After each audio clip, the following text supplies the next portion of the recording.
அனைவருக்கும் வணக்கம். நம்ம இந்த வீடியோல பார்க்க போறது எது அப்படின்னா, சயின்ஸ் பத்தி தான். சயின்ஸ்ல கண்டிப்பா ஒரு 5 கொஸ்டினாவது குரூப் 4ல வந்து குறைஞ்சது கேட்பாங்க.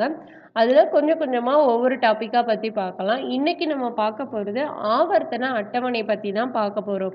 இந்த ஆவர்த்தன அட்டவணையில மொத்தம் 7 தொடர்களும் 18 தொகுதிகளும் காணப்படுது. மொத்தம் அதுல உள்ள தனிமங்களோட எண்ணிக்கை எத்தனைன்னு பார்த்தோம் அப்படின்னா 118 தனிமங்கள் காணப்படுது. இந்த தொகுதி 18ஐயும் எப்படி வந்து வரையறுத்திருக்காங்க அப்படின்னு பார்க்கலாம்.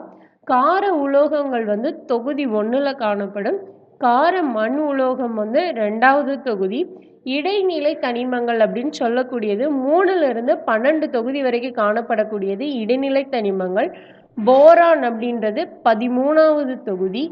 கார்பன் அப்படின்றது 14வது தொகுதி. நைட்ரஜன் அப்படின்றது 15வது தொகுதி. ஆக்சிஜன் அல்லது சால்கோஜன் அப்படின்னு சொல்லக்கூடியது 16வது தொகுதி. ஹாலஜன் வந்து 17வது தொகுதி. மந்த வாயுக்கள் வந்து 18வது தொகுதியில் வந்து காணப்படுகிறது.